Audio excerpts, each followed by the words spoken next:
அவ்வளவுதான், முடிச்சுட்டீங்க போங்க. தமிழ்நாடு அரசியலே இன்றைக்கு தகட தத்துவம் போட போகுது.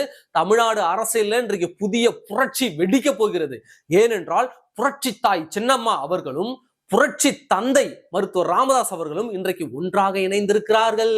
அதனால இன்றைக்கு தமிழ்நாடு அரசியல்ல மிகப்பெரிய திருப்பம் வெளியேற போகிறது. 4 முனை கூட்டணின்னு எல்லாரும் சொல்லிக்கிட்டு இருந்தாங்க. இப்ப 5 முனை கூட்டணி களமிறங்கி இருக்கிறது. இந்த 5 முனை கூட்டணியில 5வது கூட்டணியாக இணைந்திருக்கக்கூடிய மருத்துவர் ராமதாஸ் மற்றும் சசிகலா இவர்களுடைய கூட்டணி மிகப்பெரிய அளவுல பாதிப்பை இன்றைக்கு தமிழ்நாடு அரசியல் ஏற்படுத்த போகிறது. திமுகவையும் அதிமுகவையும் இன்றைக்கு புதிய கட்சியை ஆரம்பிச்சு இவர்கள் இணைத்து இன்றைக்கு மிகப்பெரிய அதிர்வலைகளை ஏற்படுத்தியிருக்காங்க. இன்றைக்கு திமுக அதிமுக 2 கட்சியுமே இன்னைக்கு என்ன பண்றதுன்னு தெரியாம கையை பசந்துட்டு இருக்காங்க. ஐயோ, நம்ம தேர்தலை எப்படி சந்திக்க போறது? இந்த பக்கம் புரட்சி தாய் இருக்கிறாங்க, இந்த பக்கம் புரட்சி தந்தை இருக்கிறாங்க. இந்த புரட்சி தாயும் புரட்சி தந்தையும் 2 பேரும் இணைந்து என்னென்ன பண்ண போறாங்களோ அப்படின்னு சொல்லிட்டு திமுக வயத்திலையும் அதிமுக வயத்திலையும் அப்படியே புளிய கரைச்சிக்கிட்டு இருக்கு. அதை பற்றி தான் இந்த காணொலியில நாம இன்னைக்கு பார்க்க போகிறோம். இதுவரைக்கும் நம்முடைய இந்த புதிய சேனலை நீங்க சப்ஸ்கிரைப் பண்ணாம இருந்திருந்தா மறக்காம சப்ஸ்கிரைப் பண்ணுங்க. அப்படியே பக்கத்துல இருக்க அந்த பெல் சிம்பிளையும் கிளிக் பண்ணிட்டீங்கன்னா நாம போடக்கூடிய வீடியோக்கள் உடனடியாக உங்களை வந்து சேரும். 2 செல்லா காசு, சிம்பிளா சொல்லணும்னா 2 செல்லா காசு, 2 செல்லா காசும் ஒண்ணு சேர்ந்து கடைக்கு போறதா தான் நாம இதை பார்க்கணும், இந்த தேர்தலை பார்க்கணும். இப்போ இந்த வயசுல மருத்துவர் ராமதாஸ் ஐயாவிற்கு எதுக்கு இந்த வேலை? இவர்களின் மீது மிகப்பெரிய மரியாதை இருக்கிறது. சமூக நீதி காவலராக இருந்தவர். ஒரு காலத்தில் தந்தை பெரியாருக்கு பிறகு ஒரு சமூக நீதி காவலராக அறியப்பட்டவர் யாருன்னா மருத்துவர் ராமதாஸ் அவர் தான். பின்னாட்கள்ல அவர் வந்து பட்டியலின சமூக மக்களுக்கு எதிரான ஒரு களமாடி தன்னை ஒரு சாதிய தலைவருக்குள்ள சுருக்கிட்டாரு, அவ்வளவுதான். ஆனால் மருத்துவர் ராமதாஸ் அவர்கள் ஒரு காலத்துல அவர் நினைச்சாருனாக்க வட தமிழ்நாட்டுல பஸ் ஓடாது. அவர் நினைச்சாருன்னா அவர் அனுமதி இல்லாம ஒரு 10 அடி தூரம் வட தமிழகத்துல பஸ் ஓடாது. அந்த நிலைமை ஒரு காலகட்டத்தில் இருந்தது. ஆனால் இன்றைக்கு வேறொரு சமூகத்திற்கு, பட்டியலின சமூகத்திற்கு எதிரான ஒரு அரசியல் நிலைப்பாடு அவர் எடுத்ததன் மூலமாக இன்றைக்கு சாதிய தலைவராக சுருங்கி போயிட்டு இன்றைக்கு பரிதாபகரமான நிலையில மகனே தந்தையை ஒதுக்கி வைத்த கூட நிலைமையில இன்றைக்கு கொண்டு வந்து நிறுத்தி விட்டுட்டாங்க. இவரும் இந்த பக்கம் சின்னம்மா, அதாவது இவர் கட்சியிலே இல்லாதவர், இந்தாண்ட சின்னம்மா அவர்கள் கட்சியிலிருந்து நீக்கப்பட்டவங்க. சின்னம்மா என்ன பண்றாங்கன்னாக்க அவங்க வந்து தன்னை மிகப்பெரிய தியாக தலைவி, தியாகத்தாய், புரட்சித்தாய் அப்படின்னு தனக்கான அடைமொழிகள் எல்லாம் வச்சுக்கிட்டு இந்த பக்கம் சின்னம்மா சசிகலா அவர்கள் நான் வந்து அதிமுகவை வீழ்த்த போகிறேன், திமுகவை வீழ்த்த போகிறேன், புதிய புரட்சியை ஏற்படுத்த போகிறேன்னு சொல்லிட்டு இந்த பக்கம் பாட்டாளி மக்கள் கட்சி தலைவர் ராமதாஸ் அவர்களை சந்தித்து இருவருமே கூட்டணியில சேர்ந்திருக்காங்க. இந்த இருவராலும் எந்த பயனும் இல்லை, யாருக்கும் எந்த பயனும் இல்லை. ஏன் அப்படின்னாக்க வன்னிய சமூக மக்கள் இப்ப கொஞ்சம் தெளிவாயிட்டாங்க. அவங்க என்ன பண்றாங்கன்னாக்க மருத்துவர் ராமதாஸ் அவர்களை நாங்கள் ஆமா பாக்குறோங்க, அவர் எங்கள் சமூகத்திற்காக உழைத்த நபருங்க, எங்கள் சமூகத்திற்காக தன்னுடைய வாழ்வை அர்ப்பணித்த நபருங்க, அவரை நாங்க கையெடுத்து கும்பிடுறோம், ஏன் கோவில் கட்டி கூட கும்பிடுறோம். ஆனால் கட்சியினுடைய எதிர்காலம்னு ஒண்ணு இருக்கு, சமூகத்தினுடைய எதிர்காலம்னு ஒண்ணு இருக்கு, சமூகத்தினுடைய குரல்னு ஒண்ணு இருக்கு. அப்படி பார்க்கும்போது அண்ணன் அன்புமணி அவர்கள் தான் எங்களுடைய அடுத்த தலைவராக, அடுத்த தலைமையாக எங்கள் கண்ணுக்கு தெரியுறாங்க. நாங்க மருத்துவர் ராமதாஸ் ஐயாவை மதிக்கிறோம், கை எடுத்து கும்பிடுறோம். ஆனா ஓட்டு மட்டும் வேணாங்க ஐயா, நீங்க உங்க வேலையை பாருங்க, நாங்க வந்து அண்ணன் அன்புமணிக்கு போட்டுக்கிறோம் அப்படின்னு சொல்லிட்டு அந்த சமூக மக்கள் முடிவு எடுத்துட்டு இன்றைக்கு அவர்களும் விலகி போயிட்டாங்க. அது மட்டும் இல்லாம மருத்துவர் ராமதாஸ் அவர்கள் கூட எம்எல்ஏ அருள் வந்தாங்க, எம்எல்ஏ ஜி.கே. மணி அவர்கள் வந்தாங்க. இவங்க என்ன நினைச்சாங்கன்னா எப்படியாவது அதிமுக கூட்டணியில பேசி எப்படியாவது உள்ள போயிடுவாரு, நமக்கு ஒரு இடம் கிடைச்சிடும், இல்லைன்னா திமுக கூட்டணிக்காவது போவாரு, நமக்கு இப்பருக்கு ஆளுக்கு ஒரு இடம் கிடைக்கும், நம்முடைய அரசியல் எதிர்காலத்தை நாம வந்து பாதுகாத்துக்கலாம் அப்படின்னு சொல்லிட்டு அவங்க 2 பேரும் நினைச்சுக்கிட்டு இருந்தாங்க. ஆனால் ஐயா அவருடைய இந்த தவறான முடிவால், ஏன்னா ஒண்ணுத்துக்கு உதவாத சசிகலா கூட போய் கூட்டணி வைத்ததால இன்றைக்கு கூடவே இருந்த எம்எல்ஏ அருள் கூட, ஏன்னா எம்எல்ஏ அருள் வந்து மருத்துவர் ராமதாஸ் அவர்களுக்கு சப்போர்ட் பண்றாங்கன்னு சொல்லிட்டு அன்புமணியுடைய ஆதரவாளர்கள் சேலம் பக்கத்துல அண்ணன் அருள் அவர்களை போட்டு பொழக்கிறதுக்கு என்னென்னலாம் பண்ணாங்க, கார்ல இருந்து அடிச்சு விரட்டின இதன் நியூஸ் எல்லாம் பாத்தீங்க ஒரு 2 மாசத்துக்கு முன்னாடி. அப்படி ஒரு வெட்டுக்குத்தே ஆகி போச்சு, அப்பனும் மகளுக்கும் நடுவில் மாட்டிக்கிட்டு. அப்ப கூட எம்எல்ஏ அருள் வந்து இவரு கூட மருத்துவர் கூட தான் இருந்தார்.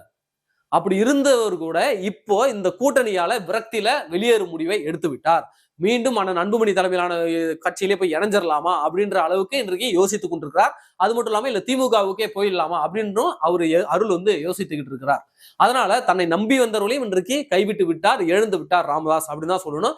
இன்றைக்கு கட்சி நிர்வாகிகளும் முழுக்க அண்ணன் அன்புமணி அவர்கள்கிட்ட போயிட்டாங்க. ஏன்னா ஐயாவால ஃபைட் பண்ண முடியல, அவருடைய உடல்நிலையும் ஒரு காரணம். ஒருவேளை உடல்நிலை அவருக்கு நல்லா இருந்துச்சுனாக்க இன்னைக்கு களத்துல இறங்கி நல்லா சண்டை செஞ்சு அன்புமணி அவர்களை ஓட விட்டுருப்பாரு. ஆனா என்ன பண்றது, இவருக்கு உடல்நிலை சரியில்லாதால கட்சி நிர்வாகிகளும் கலையதார்த்தத்தை புரிஞ்சுக்கிட்டாங்க, அந்த வன்னிய சமூக மக்களும் கலையதார்த்தத்தை புரிஞ்சுக்கிட்டாங்க. அவங்களும் புரிஞ்சுக்கிட்டு யோ இல்ல விட்டுதலையா இவரை, அடுத்த தலைமுறை வந்துருச்சு ஐயா, அடுத்த தலைமுறைக்கு வழி விடுங்கன்னு சொல்லிட்டு அவர்களும் அந்த பக்கம் போயிட்டாங்க.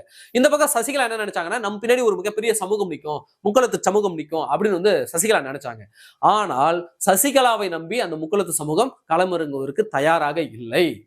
ஏனென்றால் சசிகலாவை நம்பி போனா நம்ம நடுத்தருவில் தான் இருக்கணும். நமக்கான அங்கீகாரமாக இருக்கக்கூடிய டிடிவி தினகரன் அந்த பக்கம் இருக்காரு, ஓபிஎஸ் அந்த பக்கம் திமுகவில் இருக்காரு. இவர்கள் இருவரும் பின்னாடி நாம போய்க்கலாம். ஏன்னா இந்த அம்மா எடுக்கிற முடிவு ஒண்ணுமே சரியில்லை. ஒருவேளை இவங்க கொஞ்சம் எடப்பாடி பழனிசாமியோடு சமாதானம் ஆகிட்டு வாயை மூடிட்டு ஒருவேளை அந்த கட்சிக்குள்ள கூட்டணிக்கு போயிருந்தாவது அவங்க பின்னாடி போயிருப்பாங்க. ஆனா நான் தான் பொதுச்செயலாளர் கடைசி வரைக்கும் தனித்தாக அறிக்கை விட்டு எடப்பாடி பழனிசாமியை காண்டாக்கி அம்மா இந்த அம்மாவை உள்ள சேர்த்துட்டா வேலைக்கே ஆகாதுன்னு சொல்லிட்டு அவரு சுத்தமா தூக்கி போட்டார். அந்த அம்மா இந்த பக்கம் கூட வரக்கூடாது, கட்சியில கூட சேர்க்க மாட்டேன்ல, கூட்டணி கூட அவங்கள சேர்க்க மாட்டேன், அந்த அம்மா இந்த பக்கத்து வந்தாலே எனக்கு வேற எந்த கூட்டணி வேணா கிளம்புங்க அப்படின்ற அளவுக்கு அவர் முடிவெடுத்ததன் விளைவாக இன்றைக்கு சசிகலாவும் தனித்து விடப்பட்டு அப்புறம் கடைசியா பாத்தீங்கன்னாக்க வேறு வழி இல்லாமல் அரசியல் அனாதையாக்கப்பட்டு அங்க போய் அங்க முட்டி இங்க முட்டி இப்ப இங்க நின்னுக்கிறாங்க. சசிகலா அவர்கள் வந்த உடனே, அதாவது சிறையிலிருந்து வந்த உடனே இந்த அதிரடி நடவடிக்கையை, அதிரடி அரசியல் அவர்கள் ஒருவேளை எடுத்திருந்தால் இன்றைக்கு மிகப்பெரிய மாற்றம் தமிழ்நாட்டுல ஏற்பட்டிருக்கும். ஒருவேளை அதிமுக கூட இரண்டாக உடைந்திருக்கலாம். ஆனா 4-5 வருஷம் சும்மா இருந்துட்டு எங்கேயோ போய் உட்காந்து கிடந்துட்டு திடீர்னு பார்த்தா இங்க நான் கட்சியை ஆரம்பிக்க போறேன், கட்சியை கைப்பற்ற போறேன்னா காலம் கடந்து விட்டது. இது காலம் கடந்த ஞானோதயம் அப்படிதான் சொல்லணும். அப்புறம் இது கையால் ஆகாத வேலை. அப்ப யாருக்காக சசிகலா அவர்கள் வேலை செய்யறாங்க? ஜெயிக்க முடியாதுன்னு தெரியும். அப்ப யாருக்காக வேலை செய்யறாங்க?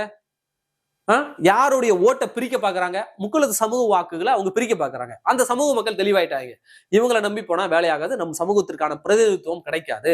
அப்ப இந்த பக்கம் டிடிவி தினகரன் இருக்கிறாரு, அப்புறம் ஆர்பி உதயகுமார், அதிமுகவில் வலுவான முக்குளத்து சமூக தலைவர்கள்லாம் முன்னாள் அமைச்சர்கள்லாம் இருக்கிறாங்க. அப்ப அவர்கள் பின்னாடி போவோம், அவர்கள் நம்ம சமூகத்தை வழிநடத்துவாங்க, நம்ம சமூகத்திற்கு தேவையான பிரதிநிதித்துவத்தை அவங்க வாங்கி தருவாங்கன்ற ரீதியில அவங்க யோசிக்க ஆரம்பிச்சுட்டாங்க. இந்த பக்கம் ஓபிஎஸ் இருக்காரு, ஓபிஎஸ் திமுக இருப்பாருப்பா, இவர் பின்னாடி ஏதாவது கொஞ்சம் போனா இவர் ஆளுங்கட்சியாக திமுக இருக்குது, ஒருவேளை இவர்கள் ஆட்சிக்கு வந்தா நமக்கான பிரதிநிதித்துவத்தை ஓபிஎஸ் மூலமாக நம்ம பெற்றுக்கொள்ளலாம்னு சொல்லிட்டு இப்படி அந்த முக்குளத்து சமூகம் இரண்டாக டைவர்ட் ஆயிடுச்சு. இன்றைக்கு வன்னிய சமூகம் மருத்துவர் ராமதாஸ் பின்னாடி இல்ல, முக்குளத்து சமூகம் இந்த பக்கம் சசிகலா பின்னாடியும் இல்ல. புரியுதுங்களா? அப்ப யாருமே இல்லாமல் இவர்கள் எதற்காக தனியாக நிற்கிறார்கள் என்றால், இருவரும் தாங்கள் அனாதையாக்கப்பட்டதை அறியாமல் நாம ஏதாவது ஒண்ணு பண்ணிக்கிட்டு இருக்கணும், லைவ்ல இருக்கணும்னு சொல்லிட்டு பூமர்ஸ் மாதிரி இன்றைக்கும் செஞ்சுக்கிட்டு இருக்காங்க. இவங்களை இப்ப இருக்கக்கூடிய அந்த 2K கிட்ஸாக இருக்கட்டும், 90 கிட்ஸாக இருக்கட்டும், பூமரா தான் பார்ப்பாங்களே தவிர இவர்களை இனிமேல் புரட்சி தலைவர்களாகலாம் இனிமே யாருமே பார்க்க மாட்டார்கள் என்பதை அவர்கள் புரிந்து கொள்ள வேண்டும். ஏன்னா இப்ப 234 தொகுதி ஒண்ணு இவங்க வேட்பாளர் போட போறது கிடையாது. இன்னொரு விஷயம், சசிகலாவால ராமதாஸ் அவர்களுக்கு பயனில்லை, ராமதாஸ் அவர்களால சசிகலா அவர்களுக்கு பயனில்லை. ஏன்னா வன்னியர் சமூகம் வட தமிழகத்துல பரவலாக இருக்கிறது, முக்குளத்து சமூகம் தென் தமிழகத்துல பரவலாக இருக்கிறது. அப்போ இவங்க ஓட்டு தென் தமிழகத்துல கிடையாது, அவங்க ஓட்டு வட தமிழகத்துல கிடையாது. இது என்ன மாதிரி கூட்டணின்னு புரியுதா உங்களுக்கு? இப்போ நாம ஒருத்தன் கூட கூட்டணி வைக்கிறோம்னா நம்ம ஓட்டு அவங்களுக்கு ஷேர் ஆகணும், அவங்க ஓட்டு நம்மளுக்கு ஷேர் ஆகணும். இப்ப தென் தமிழகத்துல வன்னியர் சமூகம் கிடையாது, அதனால அவங்க வாங்குற வாக்கு அங்க அப்படியே தான் இருக்கும். இந்த வட தமிழகத்துல சசிகலா அவர்களுக்கு வாக்கு கிடையாது, அதனால ராமதாஸ் அவர்கள் வாங்கக்கூடிய வாக்குகள் அவருடைய வாக்குகள் தான் இருக்கும். அப்ப 2 பேராலையும் 2 பேருக்கும் பயன் இல்லை. அப்ப 2 பேரும் யாருடைய வாக்கை பிரிக்கிறாங்கனாக்க அவருடைய ஆதரவாளர் சொல்லிட்டு அவங்க சமூகத்தை சார்ந்த கொஞ்சம் வாக்குகளை பிரிக்கிறாங்க. இந்த வாக்குகள்லாம் யாருக்கு போக வேண்டிய வாக்குகள்லாம் அதிமுக கூட்டணிக்கு போக வேண்டிய வாக்குகள். இந்த கூட்டணிலாம் இந்த வாக்குகள் யாருக்கு போகாத வாக்குகள்னாக்க திமுகவுக்கு போகாத வாக்குகள். அப்ப திமுக என்ன பண்ணுதுனாக்க அந்த வாக்கு எனக்கு வரலாம்னு பரவாயில்ல, அதிமுகவுக்கு போற வாக்குகளை நீங்க பிரிச்சா போதும்னு சொல்லிட்டு அவங்க தான் இப்ப ஃபண்ட் பண்ணிக்கிட்டு இருக்காங்க. இவங்க 2 பேருக்கும் இந்த 2 பேரு கூட்டணியை இணைச்சு வச்சது திமுக தான். இந்த 2 பேரு கூட்டணிக்கு ஃபண்ட் பண்ண போது நீங்க தேர்தலில் நீங்க எந்த பிரச்சாரம் பண்ண வேணாம், தொகுதிக்கு ஒரு ஆளை மட்டும் ஆளை இறக்கி விடுங்க. வட தமிழகத்துல மருத்துவர் ராமதாஸ் ஒரு 10 பேரா இருக்கட்டும், தென் தமிழகத்துல சசிகலா ஒரு 10 பேரா இருக்கட்டும், இவங்க 2 பேரும் சேர்ந்து ஆளுக்கு முடிஞ்ச வரைக்கும் அதிமுகவுக்கு போக வேண்டிய ஓட்டை நீங்க பிரிங்க, அது போதும் அப்படின்னு சொல்லிட்டு திமுக இன்றைக்கு காய் நகர்த்தி இவர்கள் இருவரையும் இணைத்திருக்கிறது. இந்த 2 ஜோடிகளையும் நாம வாழ்த்தலாம் ஃப்ரெண்ட்ஸ். நன்றி.